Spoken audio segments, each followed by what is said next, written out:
Soy Juana Morales. Tengo 65 años y vivo en una casa pequeña de 2 plantas en las afueras de Toledo, donde el invierno suele ser fresco y el verano tan abrasador que los ladrillos del patio parecen calentarse hasta echar humo. Llevo más de 30 años en esta casa, desde que era una esposa joven, luego una madre soltera y finalmente una viuda. 3 décadas bastan para que cada paso sobre las baldosas y cada tablón de la escalera se conviertan en recuerdos que pensé que conservaría hasta el final de mi vida. Pero me equivoqué. Jamás imaginé que llegaría el día en que las personas que más quiero me harían sentir como una sombra sobrante dentro de mi propio hogar. Hace 3 años, mi hijo Álvaro, que entonces tenía 38 años, volvió con una maleta y un rostro lleno de desánimo tras su primer divorcio. Yo lo recibí con los brazos abiertos, sin dudarlo. Unos meses después conoció a Lucía, una mujer de 32 años, inteligente y un poco altiva. Me dijo que estaría unas semanas mientras se encontraba algo barato. Asentí, creyendo que por fin había encontrado la felicidad. 1 año después se casaron, y aquellas 3 semanas se convirtieron en 3 años echando raíces en mi vieja casa, como si hubiese sido construida exclusivamente para ellos dos. Aún así, yo seguía aguantando. Estaba demasiado acostumbrada a ceder. Después de la boda, la madre de Lucía, la señora Elena, empezó a aparecer cada vez más. Primero para comidas de fin de semana, luego para quedarse a dormir, y finalmente llegó con una maleta diciendo que estaría unos días para estar más cerca cuando llegue el nieto. El problema era que yo no tenía ningún nieto. Pero Elena actuaba como si la casa fuese suya y yo una especie de portera. Recuerdo perfectamente cuando dejó su enorme bolso sobre mi mesa de cocina, la misma mesa donde enseñé a Álvaro sus primeras letras. Y mirando alrededor con suficiencia, dijo: «Juana, esta casa está demasiado grande para ti sola. No la aprovechas. La habitación de arriba debería ser para ellos. Tú deberías mudarte a la pequeña de la planta baja. Es lo más lógico». Tragué una respiración amarga. En ese instante, sentí que dejaba de ser la dueña de mi propia casa. Durante esos 3 años, pagué todas las facturas. Electricidad, agua, gas, internet, incluso las consultas veterinarias de los perros Toby y Luna, que ellos trajeron pero jamás cuidaron. Yo los alimentaba, los bañaba y los sacaba a pasear cada mañana. Para Álvaro y Lucía eran sus mascotas. Para mí, yo era simplemente la señora que cuida gratis. También cocinaba, limpiaba cada rincón, lavaba y planchaba la ropa, hacía las compras. Lucía siempre me decía con una voz dulce pero afilada como un cuchillo: «No hace falta que haga tantas cosas, mamá. Pero podría lavar también las bandejas de horno. Mañana estaré ocupada». Me llamaba mamá. Sí, pero aquel mamá sonaba más a una orden envuelta en azúcar que a cariño real. Álvaro hablaba poco, pero su silencio dolía incluso más. Trabajaba todo el día, regresaba, comía, se duchaba y subía a su habitación sin mirarme apenas. Cuando me veía inclinada fregando la cocina no decía: «Mamá, yo lo hago». Solo lanzaba una mirada distraída, como si fuera normal que yo me encargara de todo. Una tarde de principios de septiembre, mientras daba de comer a Toby y Luna en el patio, Lucía salió con un vaso de zumo frío, luciendo como si estuviera en un resort. Me miró y sonrió con desgana. «Juana, tenerte aquí facilita tanto las cosas. Ya no necesitamos contratar a nadie». Me quedé quieta, no enfadada, solo fría hasta las puntas de los dedos. Aquella frase fue un corte directo a mi dignidad. Aguanté 3 años esperando que Álvaro se independizara, que encontrara su lugar. No quería que sufriera después de su divorcio, pero no vi que mi entrega incondicional me había convertido en un servicio más dentro de la casa, uno del que abusaban sin pagar. Lo más doloroso era esto. No me veían como madre. Me veían como la anciana que vive añadida, una comodidad incluida con la propiedad. Y yo, ingenua, seguía creyendo que con amor suficiente todo cambiaría. No sabía que lo que venía iba a ser mucho peor. Antes de continuar la historia, quiero enviarle un saludo cariñoso a usted. Si siente que esta historia tiene algún significado para usted, regáleme un like. Que Dios le bendiga con salud y felicidad. Aquella tarde, el sol caía sobre Toledo tiñendo de dorado el comedor. Yo limpiaba tras la comida cuando Toby y Luna corrieron alrededor de mis piernas, golpeando una silla y derramando el vaso de agua que quedaba sobre la mesa. Al agacharme para limpiarlo, mi mano rozó el borde de un cajón. Este se abrió ligeramente, como si ya hubiese sido tirado antes. Yo nunca había visto a Lucía ni a Álvaro usar ese cajón. Yo tampoco lo abría casi nunca. Pero ese día, cuando el cajón se deslizó por completo, vi una carpeta azul oscuro colocada con precisión. En la portada, cuidadosamente impreso, documentos importantes. Juana Morales. Sentí que la sangre se me helaba. Nunca había visto esa carpeta. Nunca firmé nada para crearla. Entonces, ¿por qué mi nombre estaba allí? Ordenado, limpio, como si alguien lo hubiera preparado desde hacía tiempo. Extendí la mano y levanté el conjunto de documentos. Era grueso, pesado, frío como una piedra. Toby y Luna se pegaron a mis piernas, con esos ojos negros y redondos llenos de curiosidad, sin saber que, en apenas unos segundos, mi mundo iba a romperse en pedazos. Respiré hondo y abrí la primera página. Enseguida la garganta se me secó. Un poder notarial general, cediendo la totalidad de mis bienes, mi casa y mis cuentas bancarias a Álvaro Morales. La firma al final decía Juana Morales, pero el trazo era torcido, irregular, completamente distinto a la firma que he usado durante 40 años. Me temblaron las manos hasta casi dejar caer la carpeta. La página siguiente era un contrato de reserva de 14.000 euros, retirados de la cuenta a mi nombre, para asegurar un apartamento vacacional en Marbella, el mismo lugar con el que Lucía siempre soñaba para unas vacaciones largas. Otra página mostraba el boceto de reforma de un piso frente al mar. Cocina abierta, salón amplio, tonos crema mediterráneos. Reconocí la letra de Lucía al margen. Esta será nuestra habitación. Mamá no vivirá con nosotros. Sentí el pecho apretarse. Pero lo que casi me dejó sin aire fue hasta el siguiente documento. Un contrato de reserva en una residencia de mayores en Madrid para personas que ya no pueden valerse por sí mismas. Depósito. 7.000 euros. Pagado por Juana Morales. Cargo a la cuenta. Tuve que apoyarme en una silla para no caer.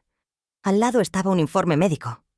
Me diagnosticaban signos de deterioro cognitivo, incapacidad para gestionar finanzas y riesgo al vivir sola en una casa grande. Jamás había visto al médico firmante, el doctor Mateo Herrera, del Hospital Privado Villaverde. La última página era la solicitud al juzgado. Petición para declarar a fi a la señora Juana Morales incapaz. Solicitante: Álvaro Morales. Tutor legal designado: Lucía Vega. Me dejé caer sobre las baldosas. Toby y Luna metieron sus cabezas en mi regazo, como si sintieran el terremoto que me atravesaba. Mis manos estaban heladas, pero mi cabeza ardía como si fuese a estallar. El aire alrededor se volvió espeso, opresivo, como si alguien me apretara el pecho. Miré alrededor de la cocina. el lugar donde cociné cada comida para Álvaro cuando era niño, donde lloré tantas noches en mi viudez, y me di cuenta de que nunca Etas había estado tan sola como ahora. ¿Por qué? ¿Desde cuándo? Mi hijo, al que le di todo lo que tenía, ¿cómo pudo tramar algo tan cruel? Recuperé el aliento y seguí revisando. Al final del dossier había otra hoja, escrita a mano, con la letra de Lucía que reconocí al instante. Plan de transición. Mes. Terminar el piso de Marbella. Convencer a mamá de que no es adecuado vivir sola. Si se niega, usar los informes médicos. Una vez ingresada en la residencia, vender la casa de Toledo. El dinero de la venta va a nuestra cuenta conjunta. Debajo, subrayado en rojo. Mantenerla ocupada para que no sospeche nada. El corazón se me encogió con violencia. Dejé la carpeta sobre la mesa, pero me temblaban tanto las manos que no podía abrirlas del todo. Un pensamiento apareció. Mantener la calma. Si habían llegado al punto de falsificar informes, mover dinero y reservar una residencia, no iban a detenerse. No podía actuar impulsivamente. Inspiré profundo, suave, despacio, con precisión. La casa estaba tan silenciosa que podía oír el tic-tac del reloj de pared. 1 hora más tarde, cuando la luz del patio ya tenía un tono de miel, me levanté, cerré con llave el comedor y subí a mi habitación, con el dossier pesado como una roca en las manos. Desde aquel instante supe, mi vida ya no volvería a ser la misma. Y también supe que tenía que hacer algo que, en 3 años, jamás me había atrevido a hacer. Protegerme de las mismas personas a las que alguna vez llamé familia. Porque estaba claro. Ellos no me veían como madre. Me veían como una carga que había que apartar. Pero yo, Juana Morales, no soy alguien que pueda ser arrojada como un objeto viejo. No más. Me senté en mi dormitorio casi media hora sin poder cerrar los ojos.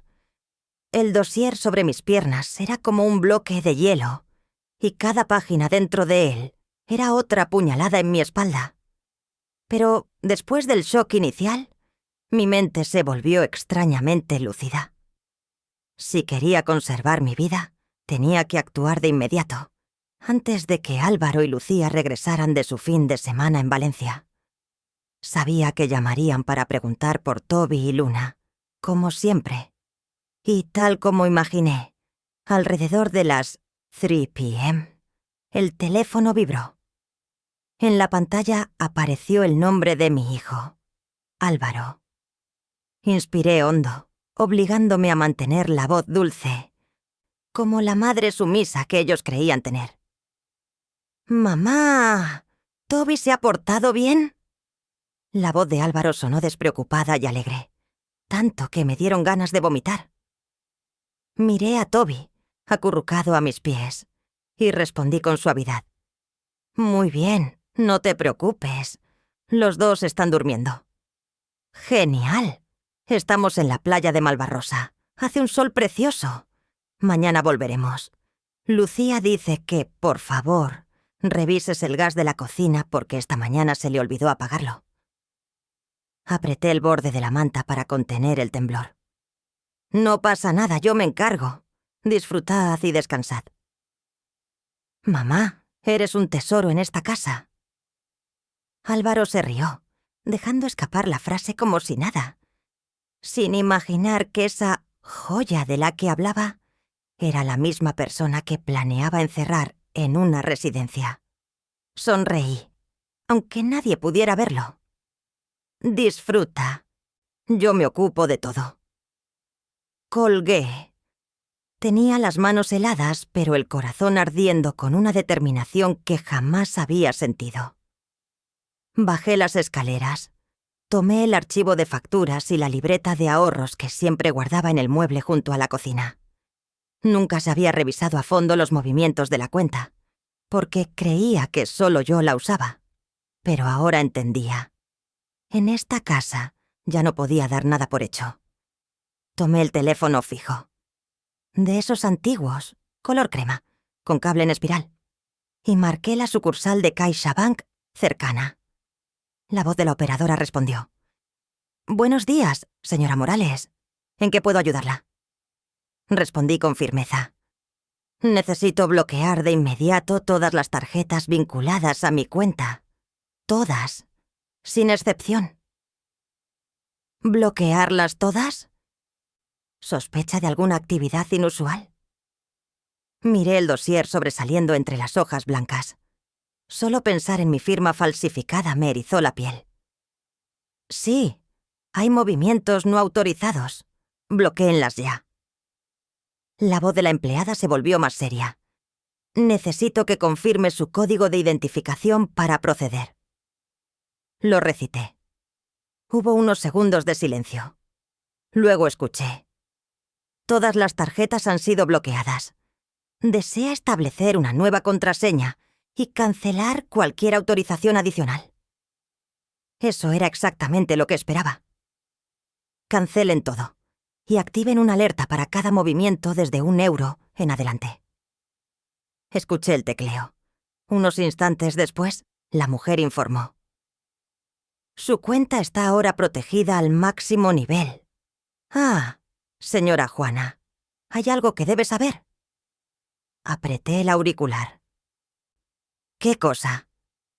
«Hace 8 días, alguien intentó transferir 24.000 euros a otra cuenta, pero la operación fue bloqueada porque la firma de autorización no coincidía». No hacía falta que nadie lo dijera. Yo sabía que había sido Álvaro. Mi hijo había intentado llevarse casi todo el dinero que me tomó toda una vida ahorrar. No lloré, no grité. Solo sentí cómo mi interior caía en un abismo sin fondo. «Gracias por avisarme», dije con una voz tan grave que ni yo misma la reconocí. «¿Desea cambiar la clave de la caja electrónica? Su cuenta tiene registrada una en la sucursal». Me quedé helada. ¿Caja electrónica? Yo nunca se había abierto ninguna caja en el banco. «Por favor, dígame cuándo se abrió esa caja». «En julio del año pasado, señora». Julio, el momento en que Lucía empezó a encargarse de hacer la compra, diciendo que así ayudabas a manejar las finanzas para mayor comodidad. Cerré los ojos un instante, sintiendo el pulso golpearme en la sien. «Quiero bloquear también esa caja. Nadie puede tocarla». «Sí, señora. Lo actualizo ahora mismo». Al terminar la llamada me quedé inmóvil en la sala. La casa conocida, las paredes blancas, el marco viejo de las ventanas. Todo se volvió extraño.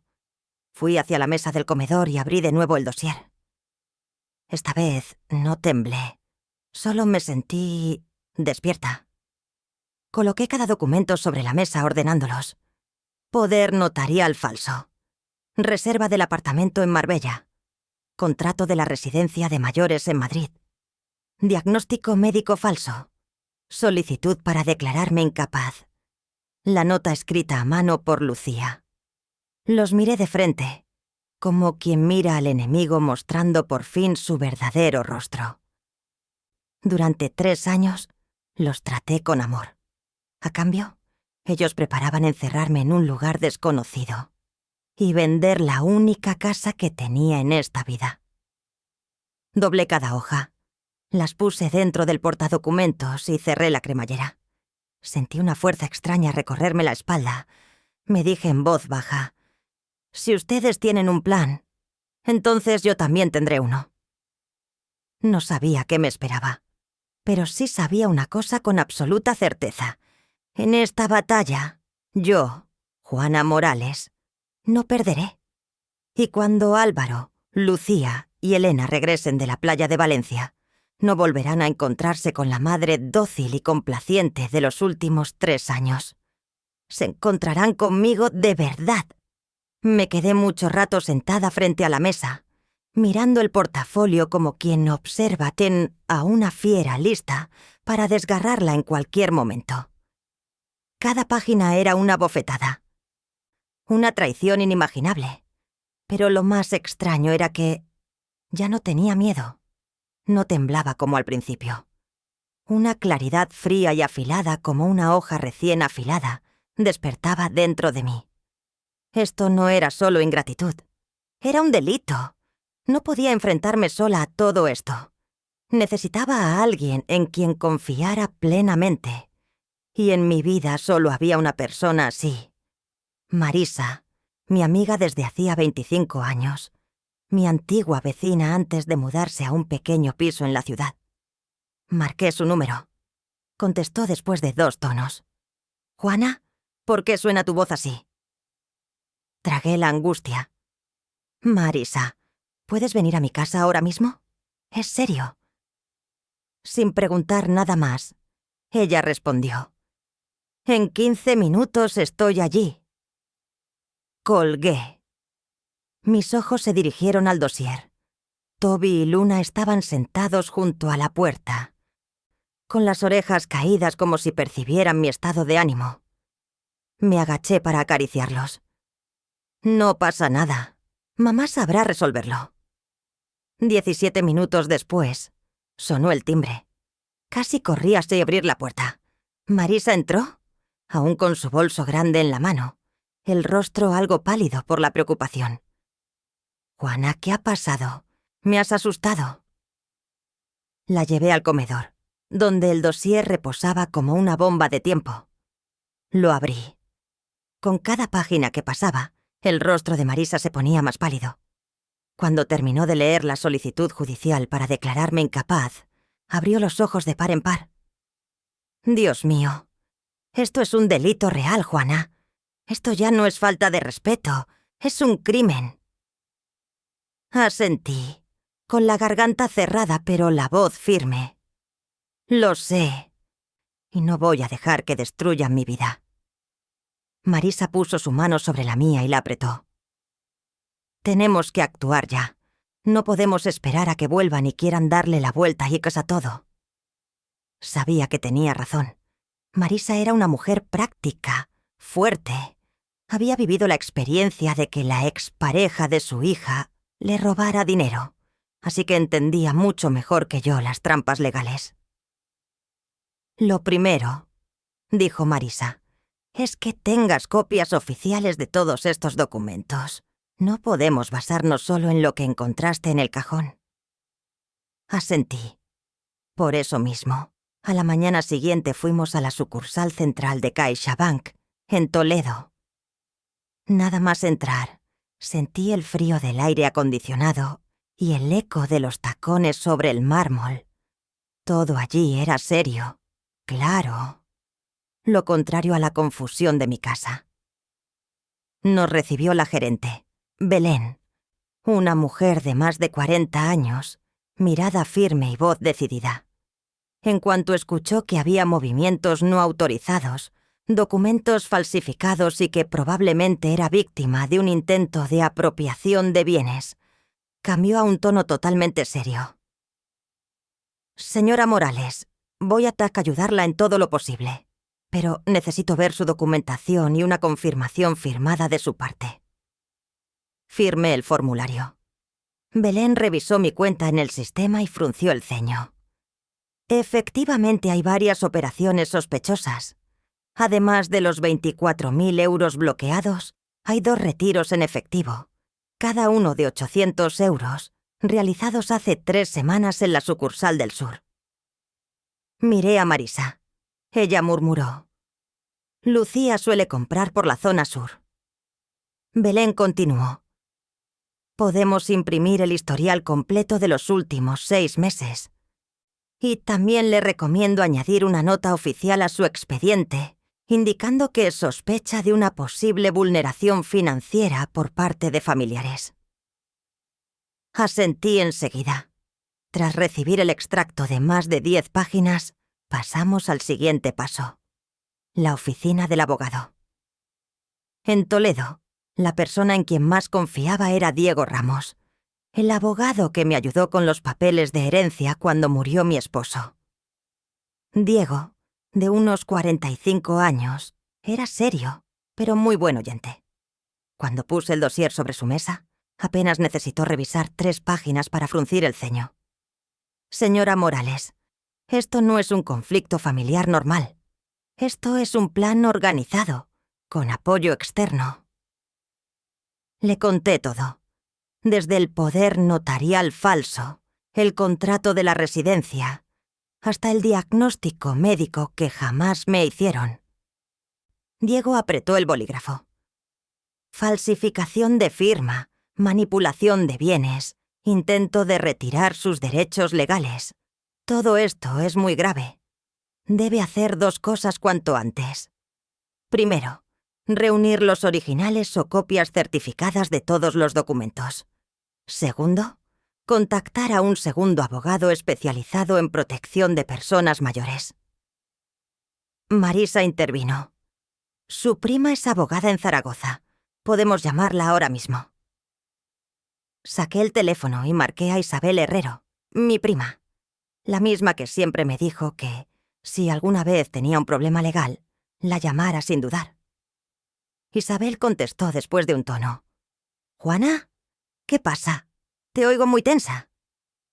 Le conté lo esencial. Hubo unos segundos de silencio al otro lado, y luego Isabel habló con una frialdad que jamás le había escuchado.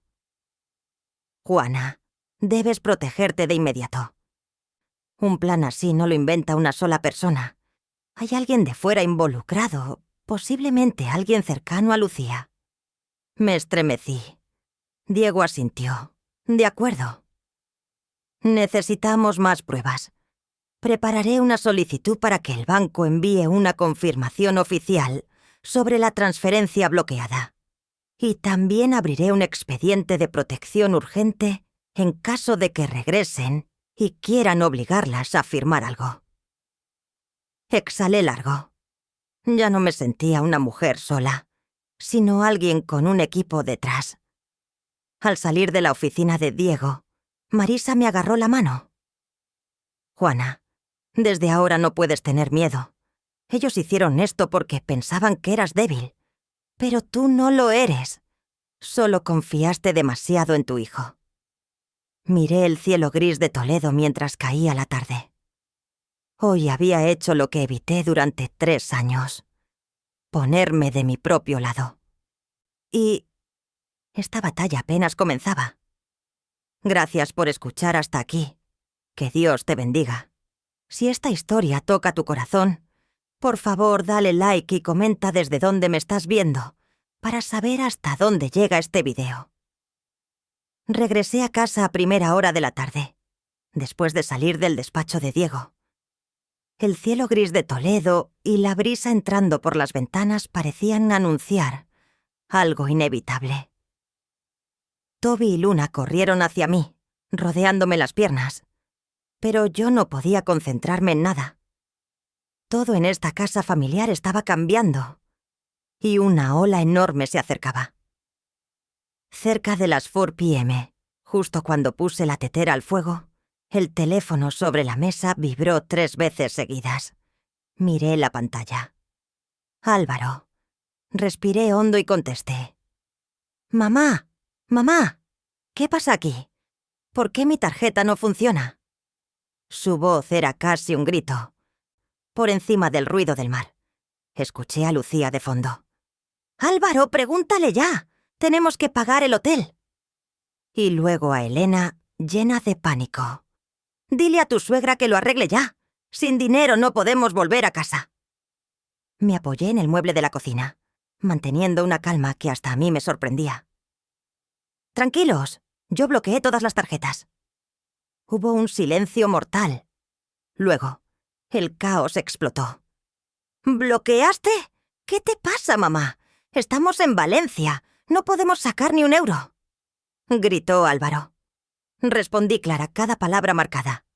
«Las bloqueé porque encontré los documentos en el cajón». El silencio volvió, más pesado. Oí el viento, pasos hundiéndose en la arena, y finalmente Lucía preguntó, con un temblor disfrazado de desafío: «¿Qué documentos?». Me acerqué a la mesa, donde el dossier seguía como un recordatorio físico de su traición. El poder notarial falso, el informe médico falso, el contrato de la residencia en Madrid, el boceto del apartamento en Marbella y el plan escrito a mano por ti, Lucía. La voz de Lucía se quebró, subiendo de tono. No, eso no puede ser. Usted está malinterpretando todo.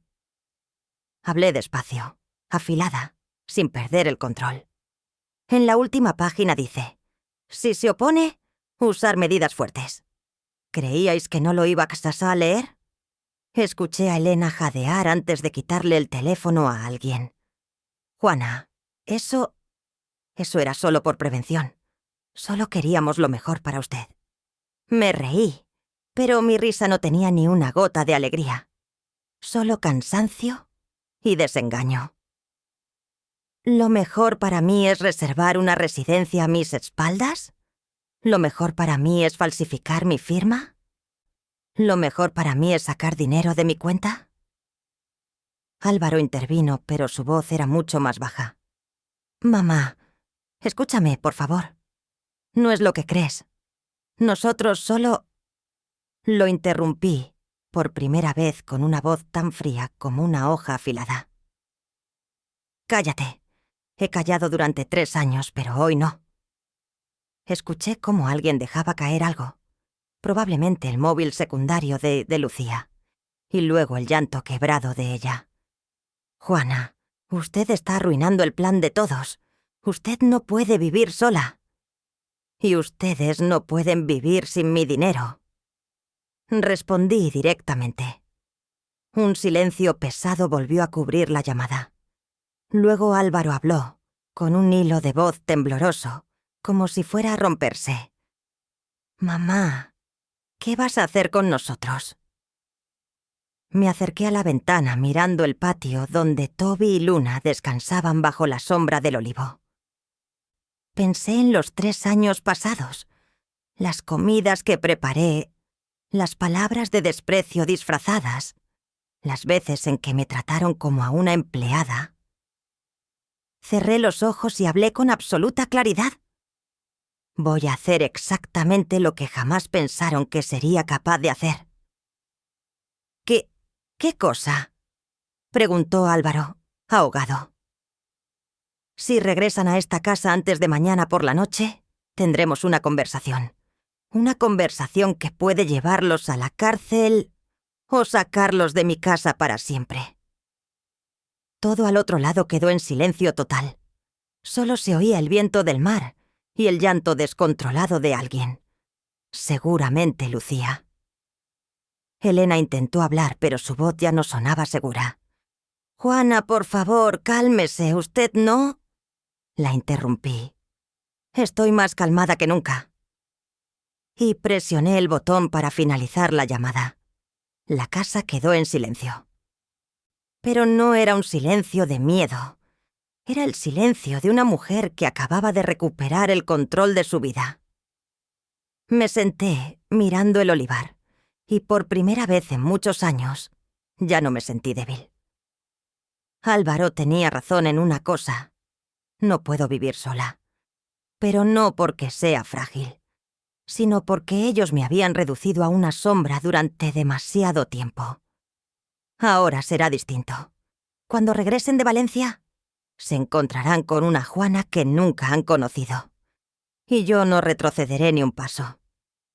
La noche siguiente, el cielo de Toledo estaba cubierto de nubes oscuras, y el viento frío agitaba las hojas de los olivos. Toby y Luna estaban junto a la puerta, con las orejas levantadas, alertas ante la presencia de extraños. Miré el reloj. 10:27 p.m.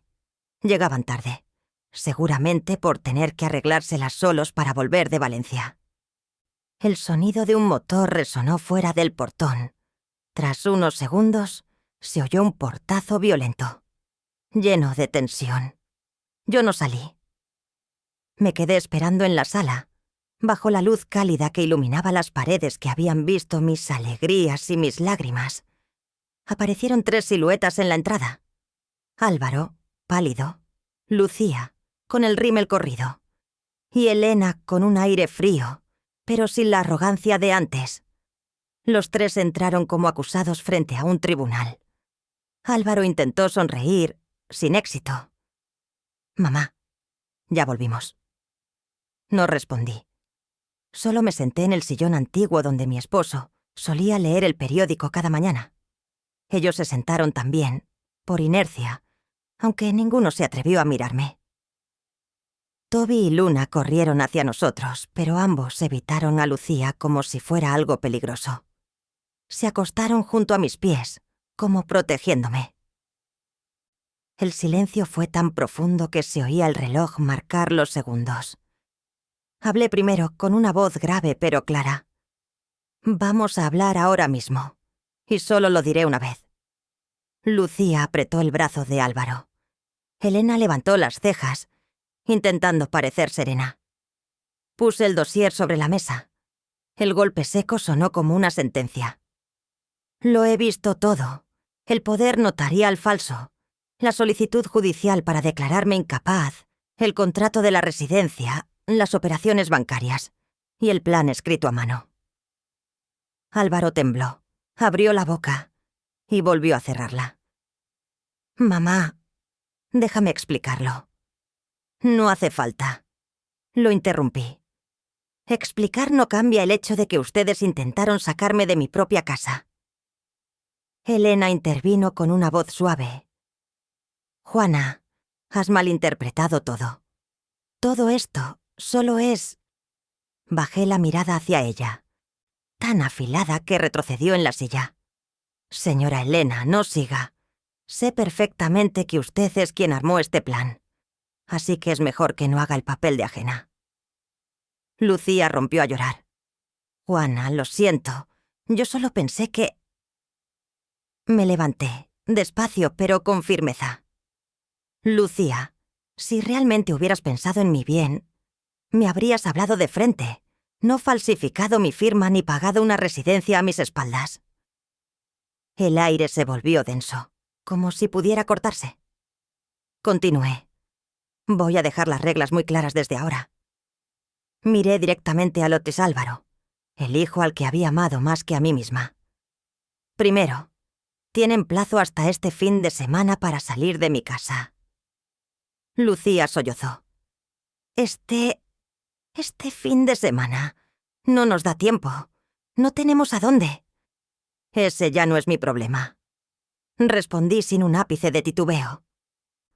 «No los estoy echando a la calle. Ustedes se pusieron solos en esta situación». Álvaro bajó la cabeza, con las manos apretadas hasta ponerse blancas. Seguí hablando. «Segundo, solo pueden llevarse sus pertenencias personales. Todos los bienes de la casa, desde muebles hasta aparatos electrónicos, me pertenecen. Yo los pagué». Elena se puso de pie. «Mi secador de pelo también está aquí. No pretenderás que no pueda llevármelo». La miré, fría como hielo. «Los objetos personales, sí, pero cualquier cosa que yo haya comprado. Si falta un solo artículo sin permiso, llamaré a la policía». La mujer cayó sentada sin protestar más. Acaricié a Toby y Luna. Luego miré a Lucía. «Tercero, Toby y Luna se quedan conmigo. Estos perros los cuido yo. Yo los llevo al veterinario. Yo los alimento cada día. Ustedes los han desatendido. Pero yo no». Lucía abrió la boca, escandalizada. Usted no puede quedarse con nuestros perros». Respondí con una voz tranquila como el viento nocturno. «No son objetos. Pero si quieres hablar de leyes, yo tengo los recibos de todos sus gastos. Soy la cuidadora legal». Me erguí, mirando a los tres frente a mí. Personas que una vez entraron a mi casa como familia y ahora no eran más que sombras de una traición. Cuarto, si desde este instante vuelven a mentir, presionar o intentar intimidarme una sola vez, presentaré todo el expediente a mi abogado y a la policía. Álvaro juntó las manos casi susurrando. «Mamá, por favor, no hagas eso. Me equivoqué. Sé que me equivoqué». Respiré hondo. Confié en ti durante 3 años. Tú traicionaste toda esa confianza. Ahora llegó la hora de asumir las consecuencias. Lucía sollozaba. Elena seguía rígida. Álvaro temblaba con la cabeza hundida entre las manos. Caminé hacia la puerta y la abrí de par en par. Vayan al cuarto de invitados a dormir. Mañana empiezan a empacar. No quiero escuchar discusiones ni promesas. Ya pasamos esa etapa. Los 3 se levantaron, silenciosos como fantasmas. Nadie se atrevió a replicar ni una palabra. Cerré la puerta cuando ellos subieron al piso de arriba y me quedé de pie en la sala vacía. Pensé que me derrumbaría, que lloraríase hasta quedarme sin lágrimas. Pero no, solo sentí ligereza. Una ligereza tan grande que parecía que, por fin, podía respirar hondo sin pedir permiso a nadie. Toby y Luna se acostaron junto a mis pies, mirándome con plena confianza. Les acaricié la cabeza y susurré: desde hoy, viviremos a nuestra manera. A la mañana siguiente, el cielo de Toledo estaba tan gris como el ambiente en la casa. Lucía y Elena no salieron de su habitación en toda la mañana, demasiado avergonzadas o demasiado asustadas para enfrentarse a mí. Pero yo sabía que, tarde o temprano, la conversación más difícil tendría que ocurrir entre mi hijo y yo. Cerca de las 10 a.m., mientras regaba las macetas de geranios en el patio, la puerta corredera de la cocina se abrió suavemente. Álvaro salió, sin rastro de la arrogancia ni la seguridad de los días anteriores. Se quedó allí, con las manos hundidas en los bolsillos, encorvado como un niño, al que acaban de descubrir haciendo algo imperdonable. Toby y Luna dejaron de correr, lo miraron un segundo, y luego volvieron conmigo. Ese gesto tan pequeño bastó para que Álvaro bajara aún más la cabeza. «Mamá», murmuró, casi ahogado. Dejé la regadera a un lado y me giré hacia él. «Si quieres decir algo, dilo». Tragó saliva, respiró hondo y se sentó en la silla de madera junto a mí. Miraba el suelo, incapaz de sostener mi mirada, como si temiera enfrentarse a la verdad. «Mamá», todo empezó. No como piensas. Guardé silencio. A veces, callar hace que la gente hable más de la cuenta. Álvaro apretó los puños. «Quiero decir que al principio no era para quitarte nada». Entrecerré los ojos. «Entonces, ¿para qué era?». Álvaro exhaló con la voz quebrada. «Al principio, yo solo pensaba que era peligroso que viviera sola en una casa tan grande. Lucía me metió ideas. Decía que si te caías nadie lo sabría, que ya estabas mayor, que no estabas tan lúcida como antes». Sentí que algo se me desgarraba por dentro. «Sí, estoy mayor, Álvaro, pero sigo más lúcida que cualquiera de las tonterías que escribieron en esos informes falsos». Él encogió los hombros, como aceptando una culpa inevitable. «Lo sé. Al principio solo quería buscarte una residencia buena, un lugar elegante. Pensaba que estaba haciendo lo correcto. Pero luego...». Se cubrió la cara con las manos, temblando. «Luego Elena dijo que si vendíamos esta casa, sobraría dinero para un apartamento nuevo en Marbella. Lucía empezó a hacer planes. Ellas hablaban cada noche». Apreté con fuerza el brazo de la silla. «¿Y tú?». Álvaro cerró los ojos. Yo no las detuve. Porque pensé que también saldría beneficiado. Estaba cansado de depender de ti. Me daba vergüenza tener 38 años y no tener nada propio. «¿Y tu solución fue quitarme a mí lo mío?». Solté cada palabra como una piedra. Él bajó la cabeza hasta las rodillas. «Me engañé a mí mismo. Me repetí que tú necesitabas cuidados, que era un plan por tu bien. Pero la verdad es que yo quería una vida más cómoda. Quería menos carga». Me levanté. No podía escucharlo más sin que me ardiera el pecho. ¿Carga? Mi voz se quebró, no por ira, sino por puro dolor. ¿Yo... era una carga para ti? Álvaro se incorporó de golpe, desesperado. No, mamá, no es eso. Yo solo... me dejé arrastrar. Soy débil. Elena y Lucía insistían tanto... Yo... Le hice un gesto con la mano, cortándolo. Te dejaste arrastrar porque querías dejarte arrastrar. Porque tu avaricia encontró la excusa perfecta para justificarse. Él se mordió el labio, los ojos enrojeciéndose. Tienes razón, mamá. Lo miré directamente, al hijo que había criado con todo el amor que tenía. Álvaro, ¿sabes qué es lo que más me dolió? Él negó con la cabeza, y las lágrimas empezaron a caer. Hablé despacio, cada palabra clavándose en el aire. No fue que tomaras mi dinero, no fue que firmaras documentos falsos, tampoco fue que quisieras encerrarme en una residencia. Me llevé la mano al pecho. Lo que más dolió fue que me vieras como una carga inútil, como un obstáculo, como alguien que ya no merece respeto. Álvaro levantó la cabeza con los labios temblorosos. Mamá, no digas eso. Yo te quiero. ¿Así es como se quiere? Él rompió a llorar completamente.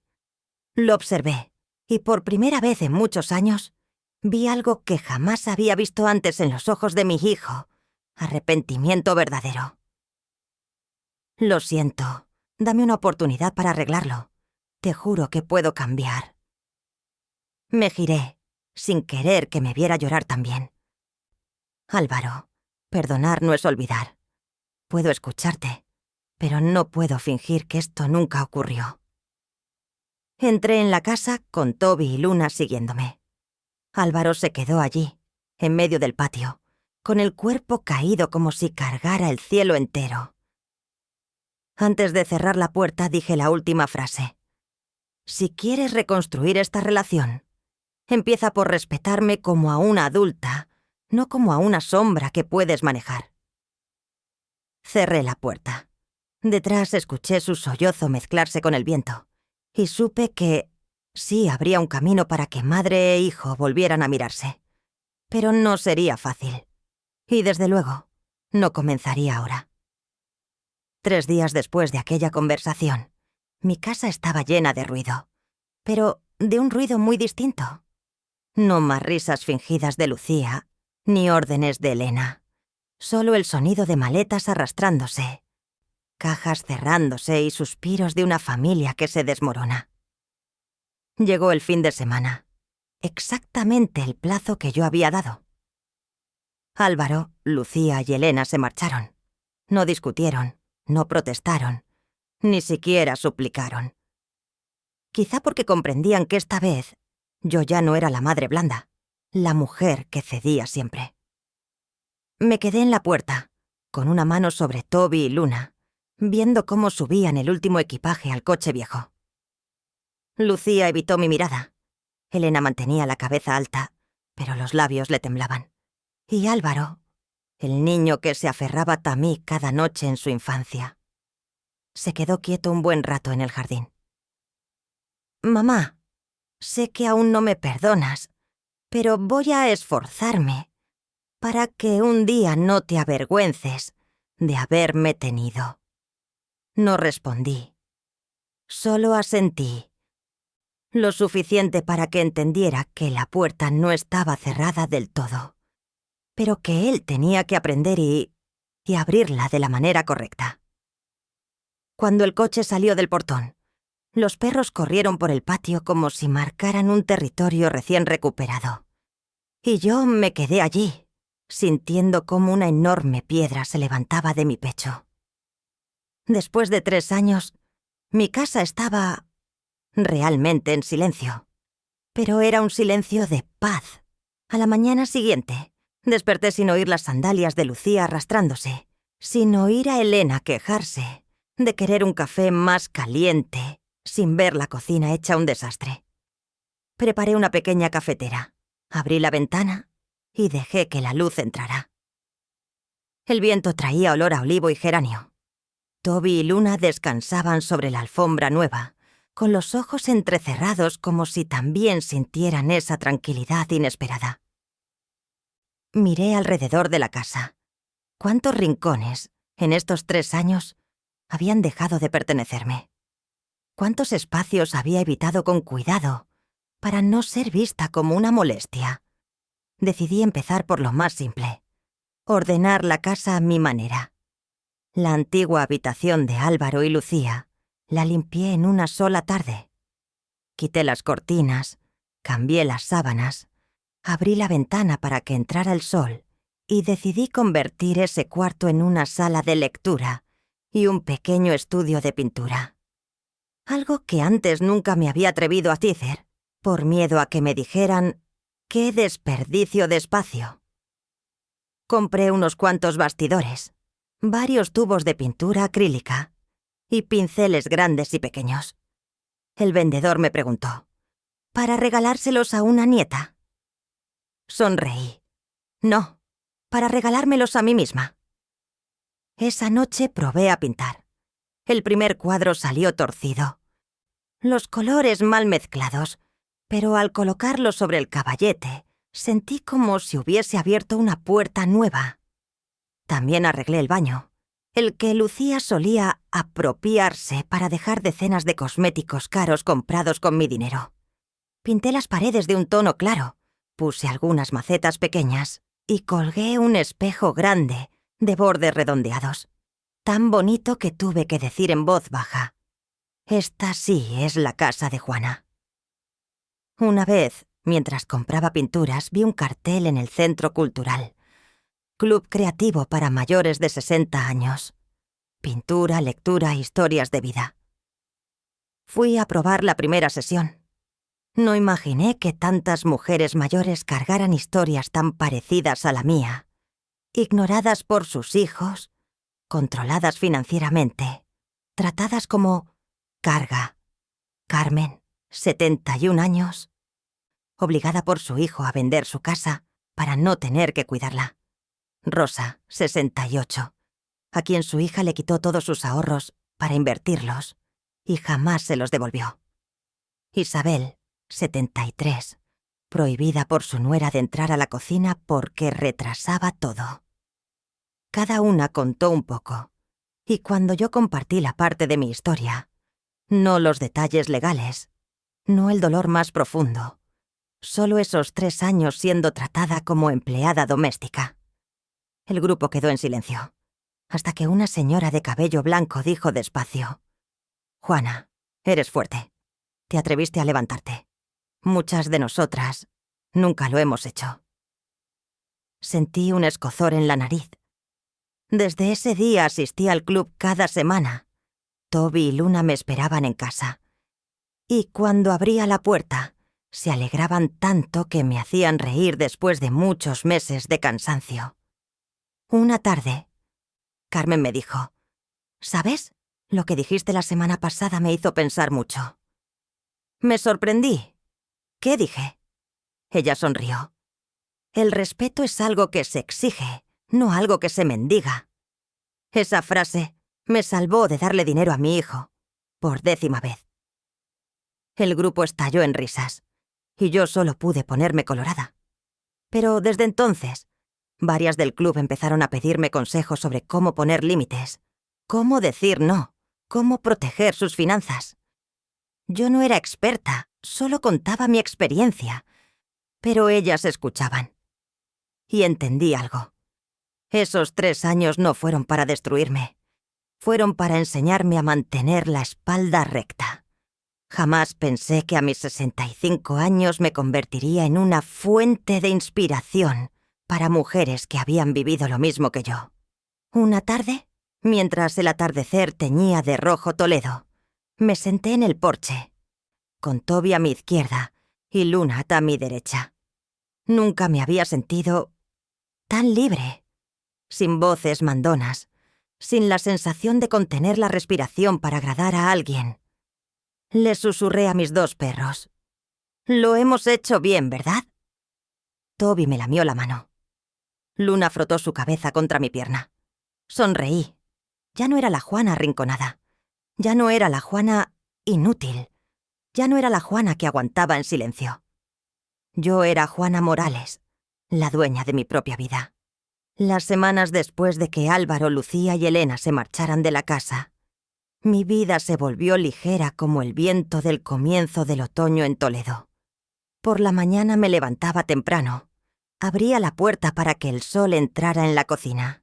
Preparaba una taza de café caliente y me sentaba en el sillón a mirar a Toby y Luna corretear por el patio. Me acostumbré poco a poco a esa tranquilidad. Una tranquilidad que antes temía no recuperar nunca. Pensé que todo había terminado. Pero un domingo sonó el timbre. Toby ladró 2 veces y corrió hacia la entrada. Yo salí al porche, con un leve nudo en el estómago. Cuando el portón se abrió, vi a Álvaro allí, más delgado, el cabello más largo, el rostro consumido, pero con una mirada extrañamente suave. Sonrió débil, incómodo. «Mamá, ¿puedo entrar?» Asentí. Entró al patio, y lo primero que hizo fue arrodillarse para abrazar a Toby y a Luna. Los perros olieron sus manos y luego movieron la cola, como si le perdonaran todos los errores. Álvaro se levantó con una actitud humilde, muy distinta del hombre altanero y despectivo que había sido. «Mamá, he venido para hablar en serio. No para pedir volver a vivir aquí, ni para justificarme, sino para decirte la verdad». Entramos al salón. Yo me senté en el sillón, él frente a mí, con las manos entrelazadas por la tensión. Pasó un rato antes de que empezara Etienne a hablar. Después de irme, me derrumbé por completo. Lucía me echó toda la culpa. Elena no me dejó quedarme ni un día más. Tuve que alquilar una habitación barata en Madrid y entonces empecé a mirarme de verdad. Guardé silencio, escuchando. ¿Sabes, mamá? Empecé a ir a terapia. El terapeuta me dijo que toda mi vida había vivido apoyándome en otros, sin asumir mis responsabilidades, sin madurar. Me quedé helado al escucharlo. Pero tenía razón. Álvaro se mordió el labio. También empecé a leer sobre los errores de los hijos adultos, sobre cómo algunos ven a sus madres como una carga. Me di cuenta de que yo había cruzado una línea, mamá. Una línea tan lejos que ya no me reconocía. Alzó la vista hacia mí. No vengo a pedirte que me perdones ya. Solo quiero que sepas que de verdad lo siento. Sentí algo suavizarse en mí, pero mantuve la voz firme. El arrepentimiento es el primer paso, Álvaro, pero reparar el daño es un camino largo. Él asintió con fuerza. Lo sé, y tú verás cómo cambio, aunque tarde lo que tarde. Le pregunté, ¿dónde está Lucía? Álvaro suspiró. Nos separamos. Dijo que no quería estar con alguien débil e inútil como yo. ¿Te suena? Exactamente las mismas palabras que usaba para hablar de ti. Guardé silencio, sintiendo una mezcla de dolor y alivio. ¿Y Elena? Corté todo contacto. Y quiero que sepas que, si decides denunciar, no voy a impedirlo. Lo observé largo rato. En ese instante, ya no veía al traidor que me había hecho daño. Veía al niño que se aferraba a mi falda camino al colegio, al niño que lloraba cuando yo enfermaba, al niño que me decía, «Siempre te voy a proteger». El tiempo y la vida pueden torcer a las personas, pero detrás de los ojos de Álvaro aún quedaba una luz del hijo que yo había conocido. Le dije suavemente, «Álvaro, puedes venir a visitar a tu madre, una vez al mes, pero siempre avisando antes, sin entrar a la casa sin permiso, sin pedir dinero, sin interferir en mi vida. Si respetas todo eso, podremos empezar de nuevo». Álvaro apretó las manos, asintiendo varias veces. «Lo prometo». Luego se levantó. No me abrazó ni intentó hacerme emocionar. Respetaba demasiado los límites nuevos como para hacerlo.